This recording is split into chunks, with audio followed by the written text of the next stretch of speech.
Muito bem, 15 horas e 16 minutos. Agora nós conversamos com Bia Kicis, deputada federal do PSL. Vamos falar sobre a motociata que aconteceu na manhã, começo da tarde de hoje. Boa tarde, deputada, seja bem-vinda. Boa tarde, Mariana. Tudo bem? Boa tarde a todos que nos acompanham.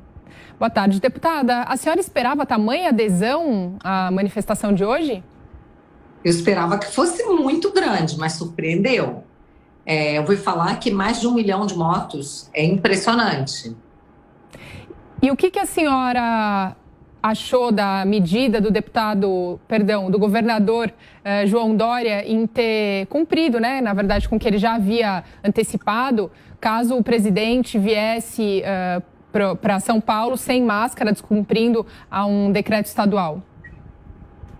Não acho nada demais. Ele disse que ia multar, multou, fez a parte dele, o presidente fez a dele também, juntou, né, a população, mostrou, na verdade, ele aderiu a essa, como é que chama isso, motociata, né, que já estava previsto, motociata por Cristo, aderiu a ela e fez o que ele tem feito, mostrado que ele é o presidente mais popular da história do Brasil. Deputada, boa tarde. Deputado Bia Kicis, como é que a senhora avalia também essa antecipação ao mesmo tempo aí, praticamente do calendário eleitoral? A gente observa, né, nós tivemos aí um momento agudo, houve a abertura da CPI da Covid lá em Brasília, houve um desgaste, evidentemente, para o presidente, as pesquisas de opiniões começaram a dizer que ele perdeu popularidade. E aí nós tivemos aí a realização desses atos em Brasília, depois do Rio de Janeiro, 50 mil pessoas. Hoje, a expectativa até é de superar 300 mil pessoas, foi uma grande manifestação mesmo. E ao mesmo tempo a antecipação do calendário de 2022. O que eu vejo é que nós estamos assistindo algo inédito. Nunca um presidente em exercício, sem ser em campanha eleitoral, teve tanto apoio popular. Eu acho que isso é uma resposta, porque o povo está assistindo uma campanha difamatória, uma campanha para destruir o presidente. É uma tentativa, né, muito grande, de muitas pessoas, de boa parte da mídia, e aí eu não coloco vocês nisso, porque vocês são... a Jovem Pan é uma das boas, né, rádios, TVs, veículos que a gente conta, porque sempre dá espaço para os lados, não tem um direcionamento, não faz campanha para acabar com o governo. E eu acho que isso tudo que está acontecendo é uma resposta natural. E não adianta querer conduzir o povo não é cordeirinho, não. Então, quanto mais fizerem, mais o povo responderá. E responderá dessa forma bonita, verde, amarelo, com paixão, gritando... Viva, viva, viva, viva, viva, viva, viva, viva.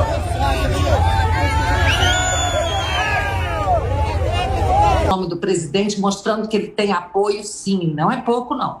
Como a senhora vê a questão do presidente, alguns ministros e até deputados não terem feito o uso da máscara, inclusive quando subiram no carro de som para poder fazer o discurso hoje?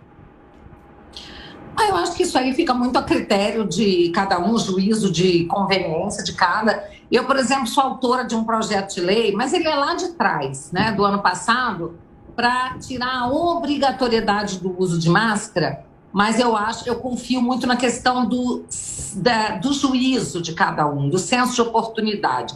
A gente está vendo aí agora o presidente Biden dizendo que quem já está vacinado ou já teve Covid não precisa mais usar a máscara. Aqui no Brasil, a lei obriga sem fazer nenhum tipo de distinção. O que eu acho ruim, porque eu canso de ver pessoas sozinhas dentro do carro de máscara. Eu olho e falo, o que faz uma pessoa sozinha dentro de um carro estar de máscara? Eu vejo pessoas caminhando, correndo isoladas num parque de máscara, o que é muito preocupante. Eu converso com médicos, cardiologistas, que dizem que isso é um risco muito grande. Então, eu acho que, por exemplo, eu procuro tomar precaução. Se eu estou num lugar com aglomeração, pessoas perto de mim, falando perto, eu uso máscara. Se eu estou num lugar com mais distanciamento, com mais tranquilidade, ou com pessoas que já convivem normalmente comigo, que já tiveram Covid, aí eu me sinto mais à vontade para estar sem a máscara. Então, acho que isso tem muita uma questão também de dar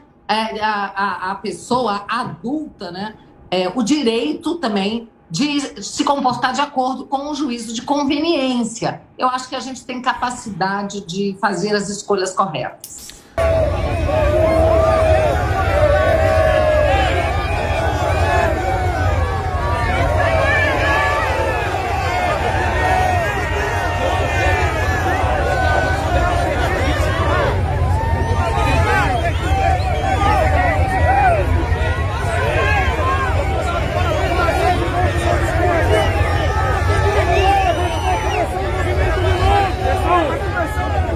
Deputada, a senhora vem de uma carreira jurídica muito atuante nas redes sociais, né? E nós tivemos aquele um verdadeiro fenômeno, uma mudança total aí de paradigma político, a eleição do presidente Bolsonaro, porque ele se filiou num partido praticamente no ano da eleição, que ninguém conhecia esse partido. Teve um outro partido coligado praticamente, que era o partido que era comandado por Levi Fidelix, não tinha tempo de televisão. E, ao mesmo tempo, a gente sempre ouvia aqui as redes sociais, e de fato foi a eleição que mudou a trajetória, de fato, aí, do ambiente político brasileiro. Agora ele já está no seu terceiro ano.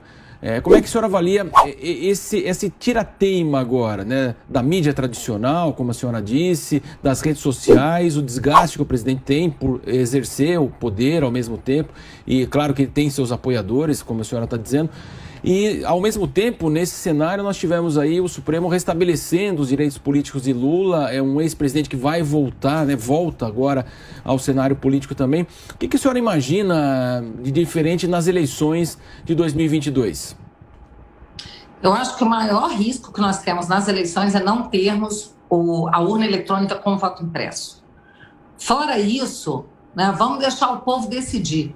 É muito preocupante você ter um Supremo que interfira, colocando de volta no cenário político uma pessoa condenada em várias instâncias, na verdade em 3 instâncias. Então, é como se estivesse fazendo gol de mão, né? O Supremo está fazendo gol de mão, colocando por um subterfúgio que foi esse de julgar a incompetência do foro, lá de Curitiba, depois a suspeição do juiz, colocar de volta uma pessoa que todo mundo já sabe que tem as provas da condenação, as provas dos crimes cometidos não foram desfeitas, né? Mas essa pessoa está aí para desespero dos brasileiros que combatem a corrupção, que querem um Brasil eficiente, um Brasil que continue caminhando para frente como está sendo o Brasil do governo Bolsonaro. Hoje eu estou vindo de um evento com agricultores familiares e eles estão dizendo que pela primeira vez na vida eles têm apoio de governo, que sempre foram explorados ou abandonados e agora estão sendo bem cuidados pelo governo. Então, é lamentável a gente ver toda essa interferência do Supremo e de outros players, como, por exemplo, boa parte da mídia, e a gente fica pensando na história do Zé Dirceu, dizendo que vamos tomar o governo, vamos tomar o poder, e isso é muito diferente de ganhar as eleições. Então, nós precisamos do voto impresso auditável, urna eletrônica com registro do voto, para que a contagem possa ser pública, e aí eu não tenho dúvida de que o Bolsonaro será reeleito.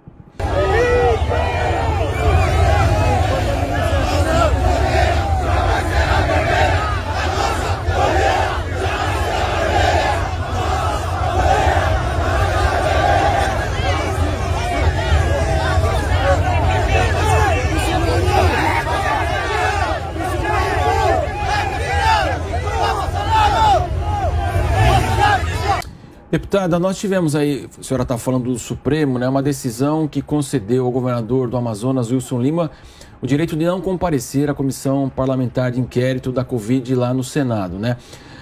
Nós sabemos que o governo está em minoria nessa comissão, né, no grupo dos 7 ali, o governo tem dificuldades em barrar requerimentos, em propor requerimentos, E havia, de fato, aí um posicionamento dos senadores e governistas da necessidade de que prefeitos e também governadores fossem à CPI, participassem da comissão e esclarecessem as verbas federais que foram transmitidas e foram repassadas aos estados e municípios durante a pandemia. Inclusive, há investigações até da Polícia Federal, principalmente Amazonas e a Secretaria de Saúde de lá. Nesse momento, com essa decisão, então o foco passa a ser única e exclusivamente o governo mesmo na CPI? Está muito claro que essa é a intenção e todo mundo já sabe que o relatório do senador Renan Calheiros está pronto desde o início. E a gente assistiu, por exemplo, o presidente da CPI dizer, deixa ela falar, a doutora falar que a gente não está interessado mesmo no que ela vai dizer, né? Não vai mudar a nossa opinião. A gente ouviu a senadora Mara Gabrilli também dizer, deixa eu perguntar no lugar da resposta do ministro, porque eu não estou interessada nas respostas dele. Então, assim, tirando aquele pessoal que aplaude gol de mão, né, que não está nem aí se descumprem as leis, as regras, a Constituição, se pode voltar um ladrão, tirando essas pessoas que querem o poder pelo poder, que não estão interessadas no bem do Brasil, o brasileiro está assistindo essa CPI e já sabe, é a CPI do circo. Ninguém leva a sério. E eu já vi, até li aí umas linhas aí de mídia mainstream, aí não estou falando de redes sociais, estou falando de jornais aí mainstream dizendo o seguinte, esse tiro pode estar saindo pela culatra. Está começando a reverter essa história de querer desgastar o presidente. Porque quem tem olhos vê, né? E graças a Deus nós temos as redes sociais para mostrar o que está acontecendo.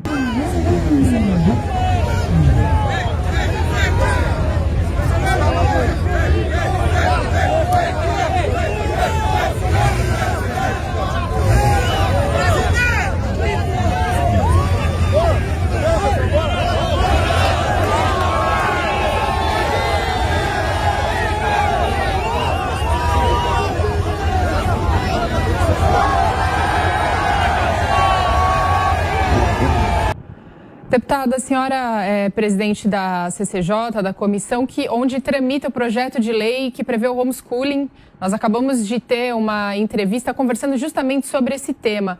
Gostaria de saber como que está a tramitação desse projeto de lei hoje dentro da Câmara. Quero dizer para você que nós, na verdade, da CCJ, nós acabamos de aprovar um projeto de lei que é de minha autoria, da deputada Cris Tonieto, da deputada Carolina Detoni, que não é para regulamentar o homeschooling. O homeschooling, a regulamentação não está na CCJ, já vai para o plenário, talvez a gente vote já na próxima semana, a relatora é a deputada Luísa Canziani. Nós votamos e aprovamos com uma larga margem, por 35 a 24, o projeto de lei que deixa muito claro no Código Penal que ensino domiciliar ou homeschooling não é crime de abandono intelectual. Eu tive a oportunidade de assistir aí uma parte da entrevista do Carlos Vinícius, e que é um exemplo, e quero dizer o seguinte, crime é você tratar como criminoso um pai, uma mãe, que se dedica com tamanho zelo à educação do seu filho. Você conversa com crianças que são adeptas do homeschooling, elas normalmente estão muito mais adiantadas do que as crianças da mesma idade que frequentam a escola.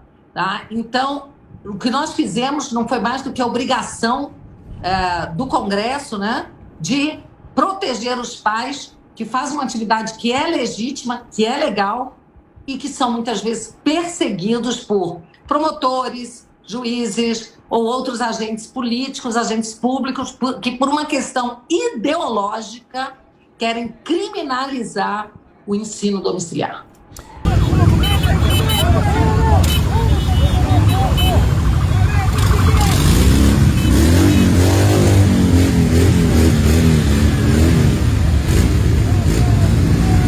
Deputada, para fechar com a senhora, a gente sabe, esse segundo ano de pandemia, a economia até deu sinais positivos, mas a gente sabe que o desemprego ainda é muito elevado no país. Claro que a pandemia trouxe reflexo para o mundo inteiro, o Brasil sentiu muito forte mesmo. E havia uma grande expectativa de uma agenda de reformas, né? A reforma da Previdência passou e há o grande clamor, né? Todo mundo é favorável, mas difícil de isso ser aprovado, a questão tributária e a questão administrativa. Nesse ambiente político que estamos atravessando, segundo ano de pandemia, a senhora avalia que há espaço para esse ano, porque a gente sabe que no ano que vem fica tudo mais difícil, é ano de eleição. Há espaço ainda, sim.